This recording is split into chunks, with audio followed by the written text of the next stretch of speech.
He stood before the flames unshaken. The crowd jeered, the heat rose, and the smell of burning wood filled the air. But he would not recant. In that moment, Jan Hus became more than a man. He became a spark that would set Europe ablaze. Rome, August 10th, 258 AD. The summer sun blazed mercilessly over the eternal city, its heat pressing down on the crowd gathered in a public square. Soldiers shoved a man, about 30 years old, into the center of a circle formed by a mix of horrified and fascinated onlookers. His wrists were chained, yet there was no fear on his face. Instead, his eyes carried an unsettling calm, almost serene. At the heart of the square stood a device designed to break even the toughest warriors, an enormous iron grill suspended above glowing embers. The soldiers ripped away the man's garments, forcing him down onto the heated metal and binding his limbs so he could not move. The air shimmered with heat. Even before his skin touched the surface, the temperature was already unbearable. The embers were stoked until the grill glowed red-hot. Soon, the sickening smell of burning flesh drifted through the square. The crowd braced for the inevitable. Screams, cries for mercy, the desperate pleas of a dying man. But what followed defied every expectation. He stayed calm. His face, instead of twisting in pain, seemed almost illuminated by some strange joy. Then, in a clear voice that carried a hint of humor, he addressed his executioner. "You may turn me over now, this side is already done." The man was Lawrence of Huesca, a deacon of the Church of Rome. His unshakable composure, in the face of one of history's most brutal deaths, would make him one of Christianity's most revered martyrs. To understand how Lawrence came to this moment, whether an act of divine courage or madness, we have to go back in time. Lawrence was born around 225 AD in Huesca, in the Roman province of Hispania, in what is now Spain. Raised by Christian parents, he received an excellent education and showed deep devotion to his faith from an early age. While studying theology in Caesar Augusta, modern Zaragoza, he met a man who would change his life, the future Pope Sixtus II. The two formed a strong bond. When Sixtus traveled to Rome, Lawrence went with him. In 257, when his mentor was elected pope, Lawrence was appointed archdeacon, the first of the 7 deacons of Rome. This role was far from ceremonial. Deacons in the early church handled not only spiritual matters, but also key administrative duties. As archdeacon, Lawrence was responsible for managing the church's goods, distributing alms to the poor, and safeguarding its treasures and sacred objects. It was a position of great trust, and he took it at the worst possible time. Emperor Valerian had launched one of the harshest persecutions of Christians.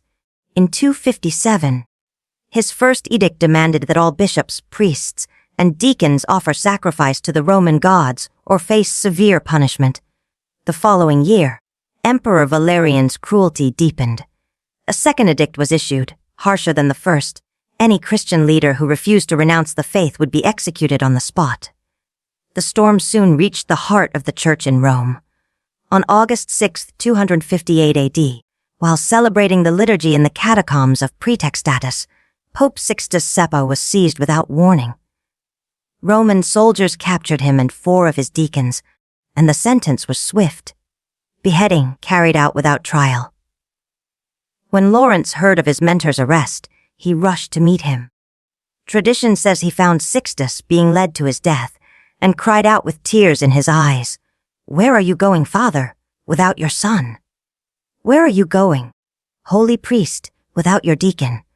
Sixtus answered with words that seemed almost prophetic, "I do not leave you, my son. I go ahead of you.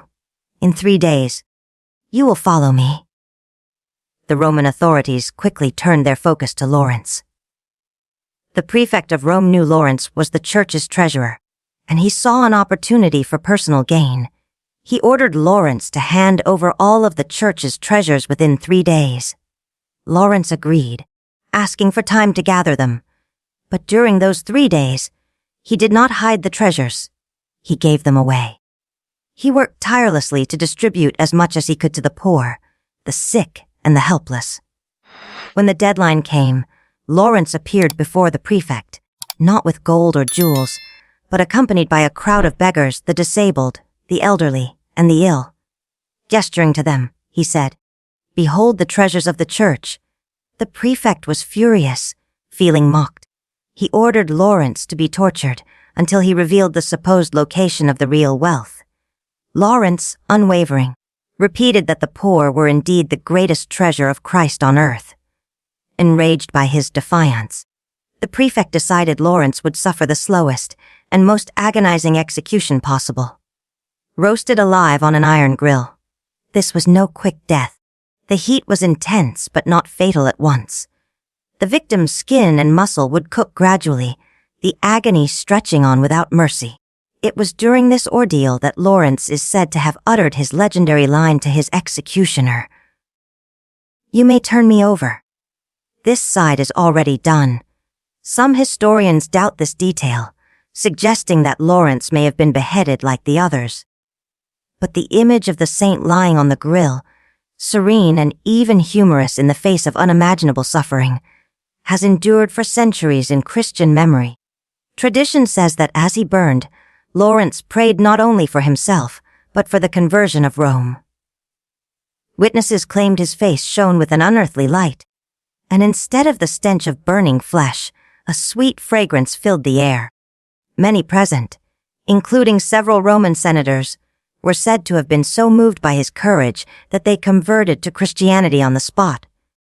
After his death, Christians took his body and buried it in a cemetery along the Via Tiburtina, honoring him as one of the faith's most steadfast martyrs.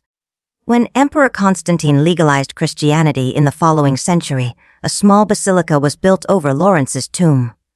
Over time, it was expanded into the Grand Basilica of San Lorenzo fuori le Mura, one of the 7 great pilgrimage churches of Rome. But the influence of Saint Lawrence spread far beyond the city where he died. In his homeland of Spain, devotion to the martyr inspired one of the country's most extraordinary monuments, the monastery of San Lorenzo de El Escorial. Commissioned by King Philip Telebi in the 16th century, the vast complex was intentionally designed in the shape of a grill, a solemn tribute to the instrument of Lawrence's death. His story also left a deep mark on art and culture. Painters like Fra Angelico, Titian, and Rubens immortalized his martyrdom, blending the brutal reality of torture with the saint's unshakable calm. In literature, poets such as Prudentius celebrated him, with his hymn to Saint Lawrence in the Peristephanon still regarded as one of the most moving works ever written on Christian martyrdom. What makes Lawrence's story remarkable is not only the sheer courage with which he faced one of the most brutal deaths imaginable, but his ability to turn suffering itself into a declaration of faith.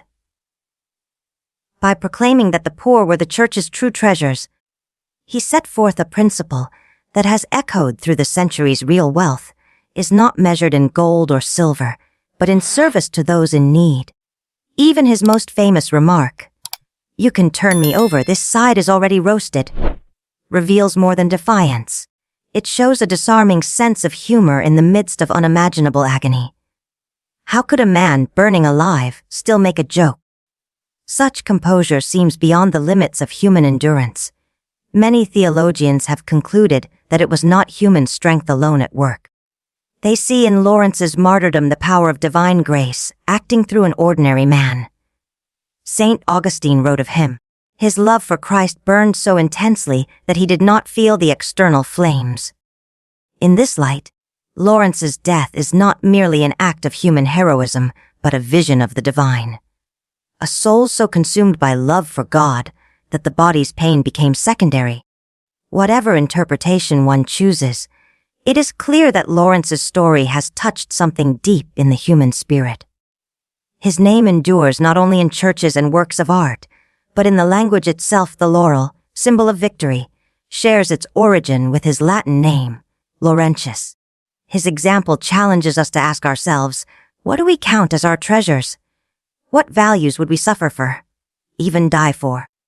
In an age that prizes comfort and security, the memory of a man who smiled in the face of the cruelest torture stands as a powerful counterpoint. True greatness is not in chasing pleasure or avoiding pain, but in transcending suffering for the sake of something greater than ourselves.